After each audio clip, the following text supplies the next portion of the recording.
everyone, welcome back to Paramedical Study Point. I am Pooja Meena. Today I will discuss about the tissue processing. आज जो topic है वो अपना tissue processing हुआ. Tissue processing के बारे में आप लोगों को मैं समझाऊंगी. इससे पहले मैंने आपको जब स्टार्टिंग में इंट्रोडक्शन समझाया था तब मैंने आपको बताया था कि हर एक स्टेप को अपन एक एक स्टेप वाइज देखेंगे कि क्या क्या होता है हिस्टोपैथोलॉजी के अंदर. तो फर्स्ट मैंने आपको इंट्रोडक्शन समझाया था.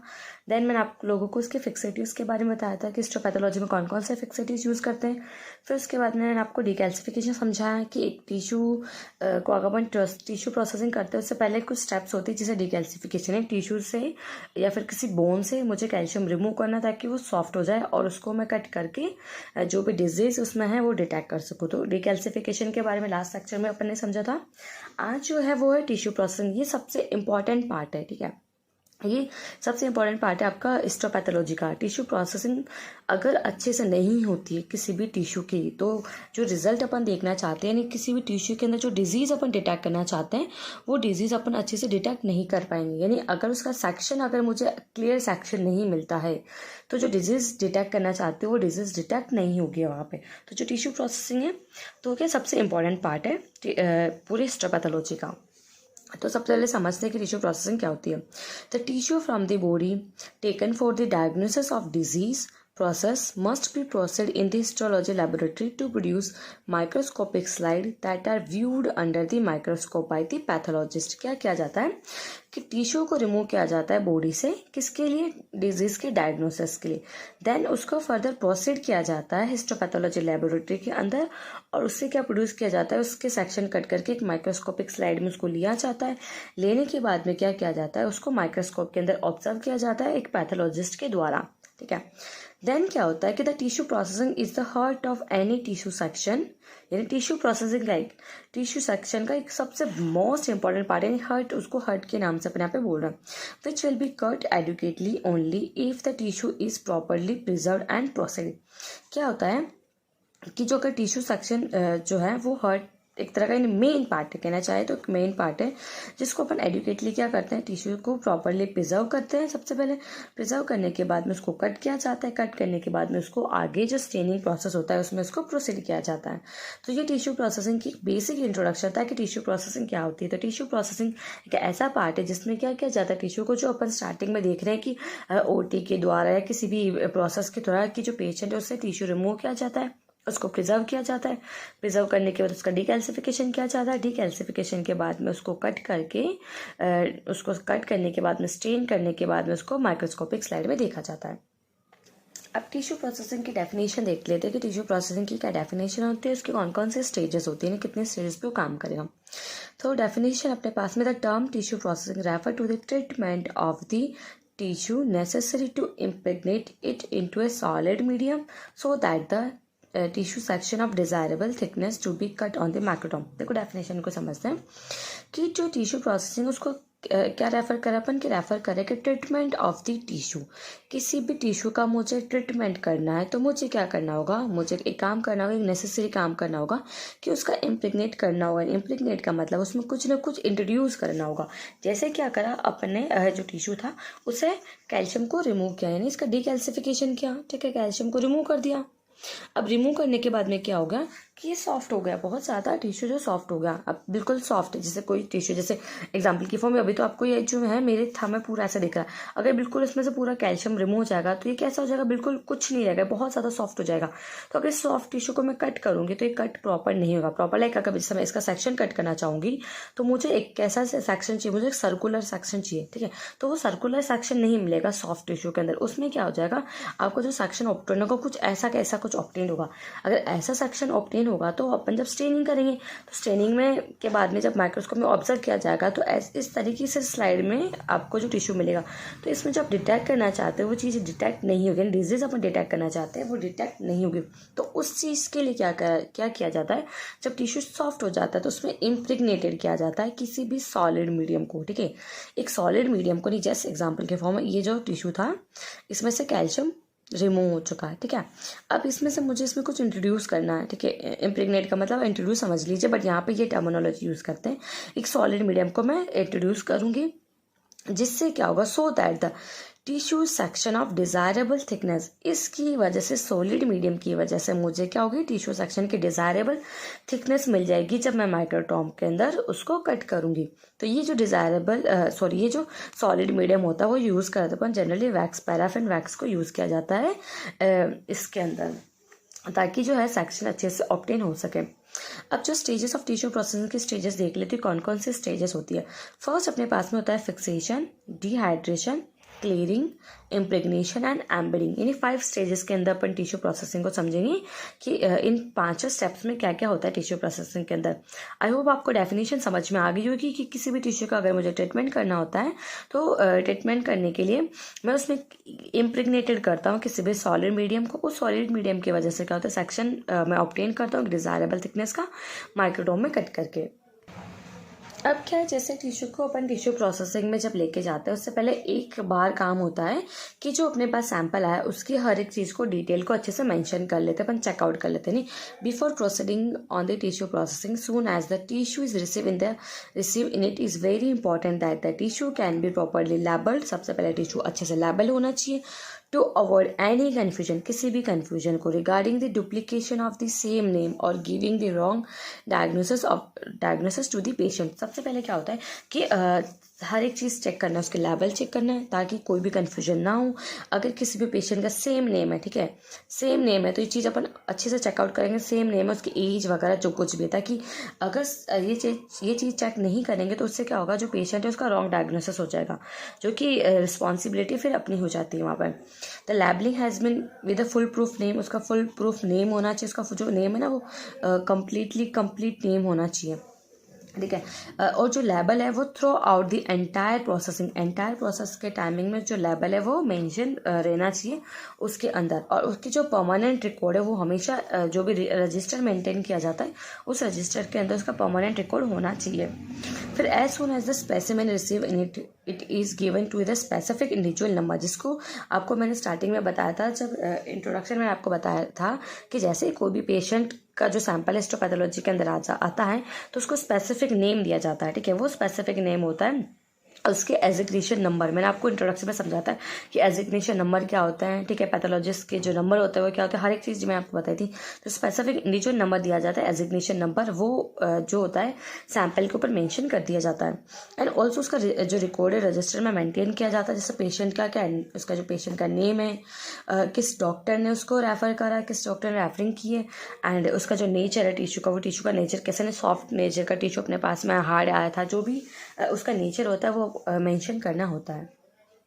अब टिश्यू प्रोसेसिंग के प्रिंसिपल को समझते हैं कि टिश्यू प्रोसेसिंग का जो प्रिंसिपल है वो क्या होता है, क्योंकि ये जब टिश्यू प्रोसेसिंग आपके अगर क्वेश्चन पुटअप होता है तो 20 मार्क्स के अंदर एक क्वेश्चन आता है, यानी मेजर क्वेश्चन में इसको काउंट कर सकते हो आप 20 मार्क्स के अंदर, ठीक है। तो टिश्यू प्रोसेसिंग के प्रिंसिपल देखते हैं क्या होता है। The tissue is the embedded in the solid medium by the help of first removing the tissue water which is then replace by any solid medium such as the paraffin wax so that the tissue thin section to be cut from the macrotome knife। क्या होगा कि जो tissue है, ठीक है, उसमें embedded किया जाता है एक सॉलिड मीडियम को। उससे पहले क्या किया जाता है, उसके अंदर एम्बेडेड करने से पहले कि जो फर्स्ट उसके अंदर जो टिश्यू के अंदर जो भी वाटर प्रेजेंट है, ठीक है, उस वाटर को रिमूव किया जाता है। अब आपको पता है कि वाटर को रिमूव क्यों करना है। जब मैं स्टार्टिंग में आप लोगों को समझा रही थी फिक्सेटिव्स, तभी मैंने आपको इजीली उस बात को क्लियर किया था कि जो कोई भी टिश्यू अगर अपने पास में आता है उसमें से वाटर रिमूव करना बहुत नेसेसरी है, बिकॉज नहीं, अगर वाटर को रिमूव नहीं करेंगे तो ऑटोलाइसिस और प्यूरिफिकेशन के जैसे प्रोसेस आ जाएंगे और वो टिश्यू को पूरा डिग्रेड कर देंगे। इसीलिए सबसे पहले क्या किया जाता है, जो भी वाटर पॉसिबल होता है उस वाटर को रिमूव किया जाता है बाय दी फिक्सेटिव्स की हेल्प के द्वारा, ठीक है। तो वाटर को रिमूव करेंगे, वाटर को जैसे रिमूव कर दिया जाएगा, रिमूव करने के बाद में उसमें एक सॉलिड मीडियम को एम्बेडेन करेंगे, जैसे ये टिश्यू मैंने आप पे बना रखा। अब इस टिश्यू में से सबसे पहले क्या किया जाए, वाटर को रिमूव कर दिया। वाटर को रिमूव करने के बाद में क्या करना होगा, मुझे इसके अंदर एक मीडियम को इंट्रोड्यूस करना होगा, किसी न किसी मीडियम को मुझे इंट्रोड्यूस करना होगा। जो वो मीडियम अपने पास में है, वो मीडियम अपने पास में पैराफिन वैक्स है। अब पैराफिन वैक्स जैसे इसके अंदर इंट्रोड्यूस हो जाएगा, इसके अंदर फिलअप हो जाएगा, इंट्रोड्यूस हो जाता है पूरा कंप्लीटली, वो मैं आपको स्टेप में समझाऊंगी आगे जब इसके प्रोसेस देखेंगे। अब एम्बेडिंग अपन देखेंगे, वहाँ पे मैं आपको एक्जैक्टली तरीके से बताऊंगी कैसे इंट्रोड्यूस होता है इसके अंदर। अभी समझने के लिए कि वाटर रिमूव होने के बाद में से एक एम्बेडिंग मीडियम ऐड हो गया पैराफिन वैक्स, जैसे वो ऐड हो जाएगा उसके बाद में क्या होगा, ये जो टिश्यू के ब्लॉक बन चुके हैं यहाँ पे, ठीक है, टिश्यू का ब्लॉक प्रिपेयर कर चुकी हूँ मैं यहाँ पे। अब जो टिश्यू ब्लॉक है उसको यहाँ पे फिक्स कर दिया है। फिक्स करने के बाद में ये माइक्रोडोम है, ठीक है, जो थोड़ा सा बना जैसा भी, ये माइक्रोडोम है, माइक्रोडोम का हैंडल है, ठीक है, ये माइक्रोडोम का हैंडल है और ये इसकी नाइफ है जो रेडिश कलर की आपको नजर आ रही है, इसकी नाइफ है। तो यहाँ से क्या करेंगे, टिश्यू सेक्शन कट करना अपन शुरू करेंगे, ठीक है, और कट करने के बाद उसको वाटर बाथ में ले जाया जाता है, वो आगे का प्रोसेस धीरे धीरे देखेंगे।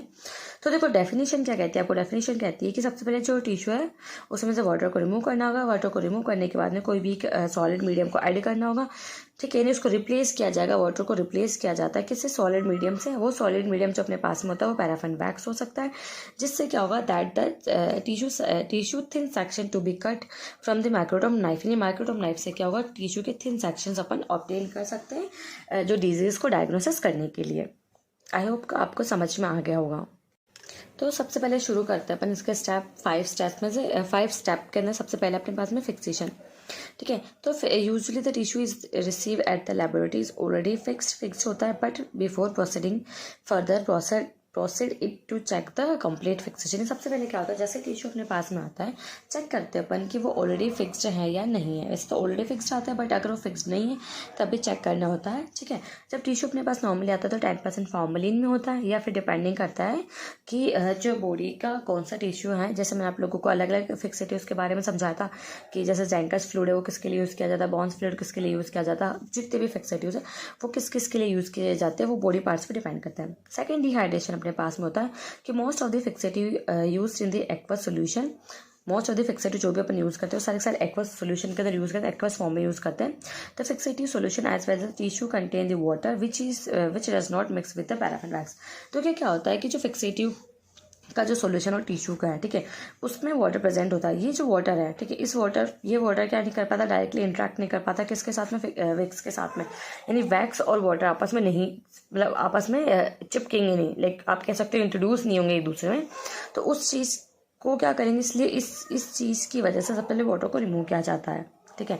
और दूसरी चिप मैं आपको बता ही चुकी हूँ कि क्या करना होगा अपन को, अगर वाटर प्रेजेंट होगा तो पे ऑटोलाइसिस और पेट्रिफिकेशन दोनों प्रोसेस शुरू हो जाएंगे, तो वो भी स्टॉप करना है मुझे। अगर उसमें इंट्रोड्यूस नहीं होगा टिश्यू के अंदर ये वैक्स, तो जो सेक्शन ऑब्टेन नहीं होंगे तो कोई मतलब नहीं रहेगा पूरे प्रोसेस का। इसलिए वाटर रिमूव करना बहुत ज़्यादा ज़रूरी होता है। तो दो स्टेप्स क्या होती है कि hence the first water is must be remove from the tissue by the hydrophilic solution. Hydrophilic solution की हेल्प की वजह से क्या करते हैं, वाटर को रिमूव कर देते हैं और एम्बेडिंग मीडियम को उसमें इंट्रोड्यूस कर देते हैं टिश्यू के अंदर। अब इस प्रोसेस की डेफिनेशन देख लेते हैं। Process of removal of water and fixative from the tissue is term as dehydration. Dehydration उस प्रोसेस को कहते हैं जिसमें क्या होता है, वाटर और फिक्सेटिव को रिमूव किया जाता है किसी भी टिश्यू से। अब वाटर जनरली रिमूव किया जाता है टिश्यू को किस में डिप करके, increasing grades and strength of dehydrating agents लेंगे अपन, ठीक है। उनकी इंक्रीजिंग जो ग्रेड होगी उसकी बेसिस पे टिश्यू को डिप किया जाता है उसके अंदर, ठीक है। मैं आपको समझाऊंगी इंक्रीजिंग ग्रेड क्या होती है। The amount of the dehydrating agent should be use in each stage should not be less than 10 times, ठीक है। जो 10 टाइम्स से कम सोल्यूशन यूज नहीं करते किसी भी जो होता है टिश्यू का, यानी और इनकी जो स्ट्रेंथ होती है वो स्ट्रेंथ हमेशा क्या होती है, इंक्रीज होती जाती है। जैसे आपने पहले ना 70% अल्कोहल में डिप किया, ठीक है, फिर आपने 80% अल्कोहल में डिप किया, फिर 90% में, फिर आपने 100% में अल्कोहल डिप किया। इस चीज़ को बोल रहे हैं अपन इंक्रीजिंग ग्रेड, ठीक है। तो इस तरीके से क्या किया जाता है, वाटर को रिमूव किया जाता है। कभी भी टिश्यू को डायरेक्टली 100% अल्कोहल में या 90% अल्कोहल में डिप नहीं करते, क्योंकि पूरा वाटर रिमूव हो जाएगा तो टिश्यू क्या होगा उस टाइम, श्रिंक हो जाएगा तो कोई मतलब का अपने पास में नहीं रहेगा। अब वेरियस डिहाइड्रेटिंग एजेंट्स की मैं बात करूँ तो इथाइल अल्कोहल होता है, मिथाइल अल्कोहल होता है, एसोप्रोपाइल अल्कोहल होता है, एसीटोन होता है, डाइऑक्सीन होता है। तो सबसे पहले जो पढ़ेंगे अपन होगा इथाइल अल्कोहल, नहीं, ठीक है, जिसको एथेनॉल कहते हैं। ये कहता है फास्ट एक्टिंग करता है, क्लियर होता है, बिल्कुल कलरलेस होता है, ठीक है, नॉन पॉइजनस है, फ्लेमेबल जरूर है, ठीक है, बट रिलायबल लिक्विड होता है। इसका जो नेचर है वो कैसा हाइड्रोफिलिक नेचर का होता है। ये मिक्सेबल होता है वाटर के साथ में मिक्स हो जाता है, मिक्स होके काम करता है ये अपना। इसकी जो डिहाइड्रेशन वो ज़्यादा एक्सेसिव हो जाता है, जिसकी वजह से क्या होता है, अगर बहुत लॉन्ग टाइम तक आप इसमें रख दोगे उसकी वजह से टिश्यू जो हार्ड हो जाएगा, ठीक है, उसका श्रिंकेज हो जाएगा और कभी कभी टिश्यू इतना ब्रिटल हो जाता है कि टिश्यू टूटने लग जाता है। अब जो कंसंट्रेशन ऑफ अल्कोहल है वो फर्स्ट होती है जो डिहाइड्रेटिंग भी कर मतलब जो कंटेनर उस पर भी डिपेंड करती है, क्योंकि आपको जो कंटेनर लेना है, ठीक है, ये कंटेनर है, ठीक है, ये बड़ी साइज़ का होना चाहिए। ये टिश्यू इतना सा है क्योंकि जनरली अपन 10 to 50 टाइम्स या कह सकते हो 50 नहीं तो एटलीस्ट 10 to 30 टाइम्स तो जो सोल्यूशन अपन को फिल करना होता है इसके कंपेयर में, तो कंटेनर बड़े साइज़ का चाहिए। अब सेकंड जो होता है वो टिश्यू की साइज़ के ऊपर भी डिपेंड करता है कि टिश्यू कैसा है, उसकी साइज़ कैसा है, मतलब कौन से बॉडी पार्ट से लिया है, टाइप ऑफ टिश्यू पर डिपेंड करता है पूरा डिहाइड्रेशन। अब देख लेते हैं कि डिहाइड्रेशन जो हमेशा होता है वो क्या होता है, असेंडिंग ग्रेड्स में होता है। जैसे मैंने आप लोगों को समझाया था 60%, 70%, ठीक है, 80%, फिर 90%, 100%, इस तरीके से क्या होता है, असेंडिंग ग्रेड के ऊपर अपन डिहाइड्रेशन कोर्स करते हैं, मतलब डिहाइड्रेशन करते हैं। अब after fixation is aqua solution that delicate tissue required slow hydration. जो डेलिकेट टिश्यू होता है, छोटे बहुत ज़्यादा स्मूथ टाइप के टिश्यू होते हैं, उनका डिहाइड्रेशन स्लो, मतलब उनका डिहाइड्रेशन जो होता है वो स्लो किया जाता है। लाइक उन्हें पहले 50% में रखा जाता है, फिर 70% में, फिर 95% में, देन फाइनली उनको 100% में रखा जाता है, जिससे क्या होता है, उनका वाटर कंप्लीटली रिमूव हो जाता है टिश्यू से। अगर किसी भी टिश्यू को अपन डायरेक्टली ट्रांसफर कर देंगे एब्सोल्यूट अल्कोहल, मतलब 100% अल्कोहल में अगर डायरेक्टली ट्रांसफर कर दिया जाएगा तो उससे क्या होगा, रैपिड डिहाइड्रेशन होगा, जिसकी वजह से high degree of shrinkage, tissue का बहुत ज़्यादा श्रिंकेज हो जाएगा, हार्डनिंग हो जाएगी, डिस्टोर्शन ऑफ द टिश्यू का जो स्ट्रक्चर है वो पूरा खराब हो जाएगा। ओनली एक्सेप्ट एक जो सोल्यूशन है जिसके अंदर डायरेक्टली टिश्यू को रखा जाता है 95% के अंदर, उसका नाम है हेडसन सूसा के नाम, हेडसन सूसा है, उसके अंदर उस फिक्सेटिव के अंदर डायरेक्टली टिश्यू को रखा जाता है। सिर्फ ये ओनली ऐसा फिक्सेटिव जिसमें डायरेक्टली 95% अल्कोहल में रखा जाता है।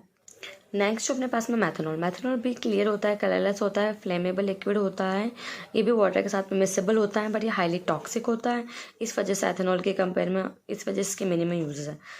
नेक्स्ट अपने पास में एसीटोन भी क्लियर होता है, कलरलेस होता है, वोलेटाइल होता है, इनफ्लेमेबल होता है, इसका भी रैपिड एक्शन होता है, डिहाइड्रेटिंग मतलब रैपिडली डिहाइड्रेशन कोज करता है ये टिश्यू के अंदर, बट उसकी वजह से हल्का फुल्का इसमें क्या होता है, श्रिंकेज कोज कर देता है और टिश्यू का डिस्टोर्शन कर देता है, बट इसको मैक्सिमम यूज़ किया जाता है क्योंकि ये बहुत ज़्यादा लो कॉस्ट में मिल जाता है, ठीक है।